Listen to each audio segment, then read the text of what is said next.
What's going on, everybody? Welcome to another video. Today I am going to be talking about my opinion on the whole Scarlet and Violet era Pokemon cards. You go, girl. I just feel like Scarlet and Violet just gets a lot of hate, and I don't know why. This era of cards is cool. I love them. Like, collecting them is fun. Like, even if you are missing a single, it doesn't cost you $80 to go buy it. Like, I mean, I understand some people are in this hobby to try and make some money off of stuff, and that might not be the best thing, but if you look back at some of these older sets from Sword and Shield, Sun and Moon, these cards were not very pricey when they came out. No one really cared about them, and then all of a sudden, boom, they explode. Like, take the Latios and Latias card, the heart, everybody knows it. That card was probably not that expensive when it first came out. Nobody probably paid much attention to it, and now it's soaring to astronomical levels. Hey, that's a pretty, that's true. Now, I've had people tell me that, oh, you know, these Scarlet and Violet cards, the special illustration rares, are not as rare as those older cards. I've opened a decent amount of Sun and Moon cards. I kind of got back into the hobby like right at the tail end when they were still mixing them in with some collection boxes of Sword and Shield.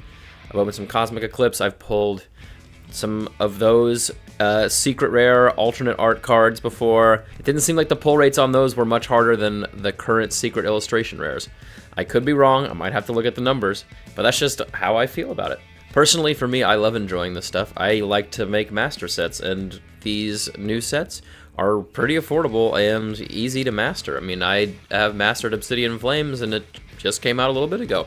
Granted, that's a smaller set, but I'm kind of working my way back through the original Scarlet and Violet base set right now, and the most expensive card there is about $20, so like, easy master set. You're right about that. I don't know, collect Pokemon cards or anything for whatever reason you want. I personally don't see the point in trying to actually make money off of it. If that's what you want to do, go for it. I just kind of like collecting and just kind of doing it for the culture.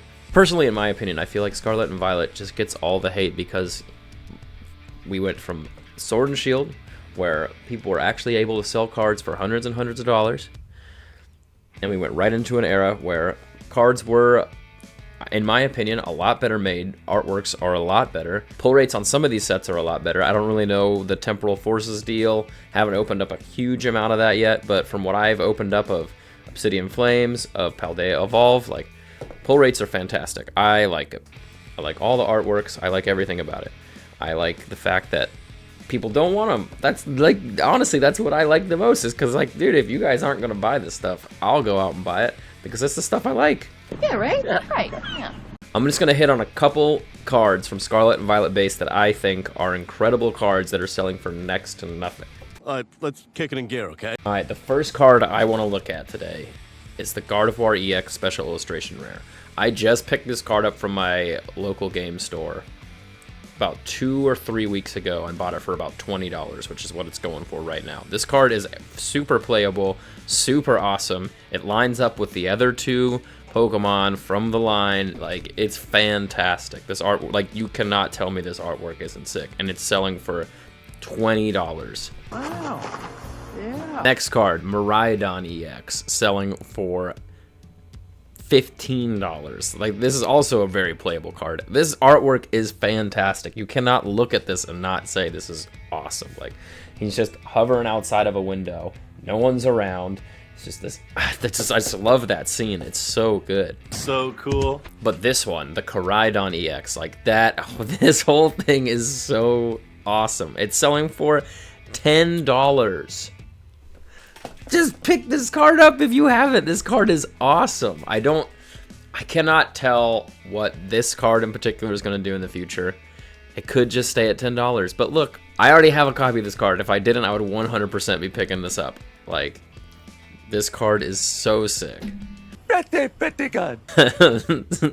Slowpoke is selling for $7. You can't look at this card and not tell me that this is amazing. Like, these artworks are so good. We are probably in the best time for Pokemon card artworks, in my opinion. Like, and the last card I'm gonna look at is this Wiglet card. Like, how could you not like this card?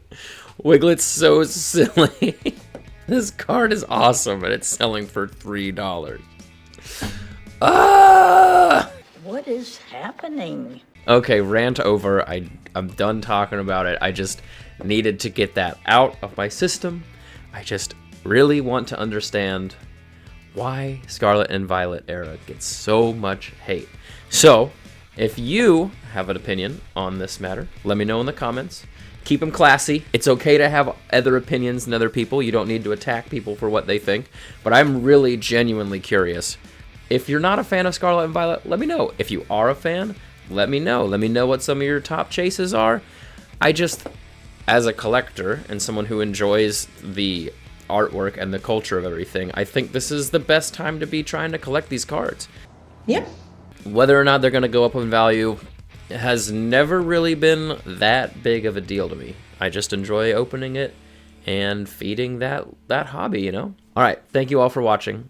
I hope to see you guys in the next one, and Scarlet and Violet rules!